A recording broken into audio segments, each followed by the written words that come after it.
Treasury officials reportedly looking for ways to temporarily guarantee all bank deposits and expand FDIC insurance without congressional approval if the banking crisis worsens. The FDIC announced yesterday that it is extending the bid window for Silicon Valley Bank until Friday night. Meanwhile, the White House says Congress should not be let off the hook and needs to take action. Joining me now is Wisconsin Senator Ron Johnson. He's a member of the Senate Finance, Homeland Security, and Government Affairs Committee. Senator, it's great to see you. Welcome back to the program. Morning, Maria. So you heard what the White House says. You and your colleagues are not off the hook. You need to act. What do you want to say in the face of all of this worry about the banking sector? Well, first of all, if you want to put a finger of blame on anybody, blame this administration and members of Congress that have routinely voted for this massive deficit spending. That's what caused the inflation. It's the inflation that caused the interest rate increases. It's the interest rate increases that reduced the value of those bonds and put these banks in jeopardy. So, my problem is Congress has already acted too much in the past, but I am highly concerned about nationalizing all of this risk. When there are no consequences for taking inordinate risks, people will take even greater and greater risks, and it'll make the system even less stable. So that's the problem we're in right now. And I'm highly concerned about nationalizing, for example, a national currency. More central control is going to be worse. Obviously, Dodd-Frank didn't work. When the government involves itself in the marketplace, generally it screws things up.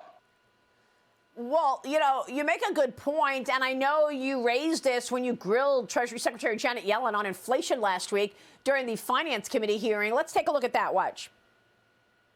But would you agree those are the top three causes of inflation?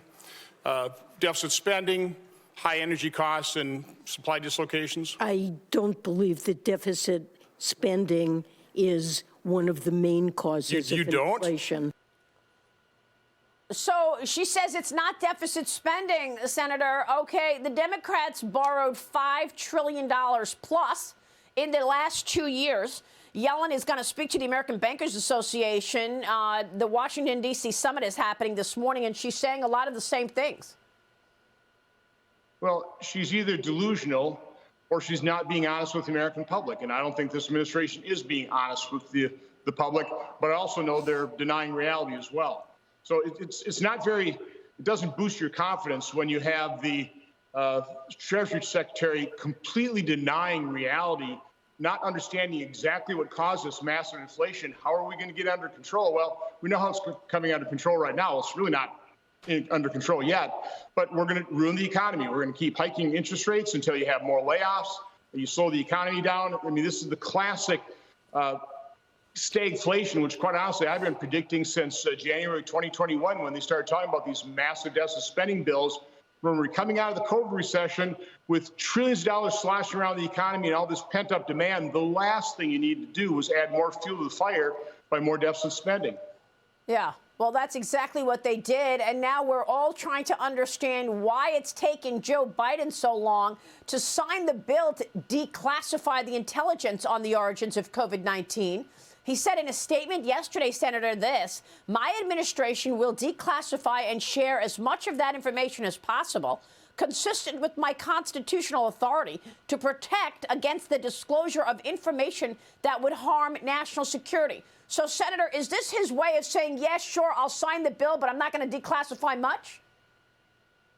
Well, Marie, you know how long I've been doing investigations, how many years I've been trying to pull documents and information out of both administrations. Quite honestly, the deep state does not give up its secrets very, very easily. And so I don't expect any kind of drastic change right now. Hopefully we'll eventually get to the truth. But when it comes to the origin of the coronavirus, my concern is, the WHO is so corrupted and captured by the Chinese government. I think most of the basic pieces of information have already been destroyed, the main piece of evidence. But to me, it seems pretty obvious that this thing originated in Wuhan, and it's very highly likely this leaked from a lab because it was probably was a chimeric virus. It was probably man-made. Yeah, we all know that, Senator, and that's what we're all expecting. But Joe Biden doesn't want to.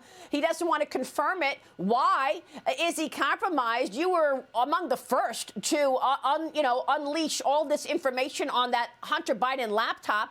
What's your reaction to what James Comer is finding out now? He says there's 11 more deals after that wire transfer of a $3 million check to Rob Walker, the Biden associate from Communist China. And then the next day they distribute $1 million to Biden family members. It's all in plain sight. I think Representative Comer and Jordan are doing a great job following up on the investigation Senator Grassley and I did. We pretty well laid out the case. I mean, I didn't personally need any more evidence to realize that the Biden crime family was corrupt and they're involved in all kinds of sleazy conflict of interest. But now, James Comer is following up on that. Hopefully they will subpoena specific bank records so we not only know about the suspicious activity reports that Senator Grassley and I talked about or wrote about or reported on, but we'll actually start finding the flow in and out of banks into Hunter Biden and to other Biden family members, potentially including the president.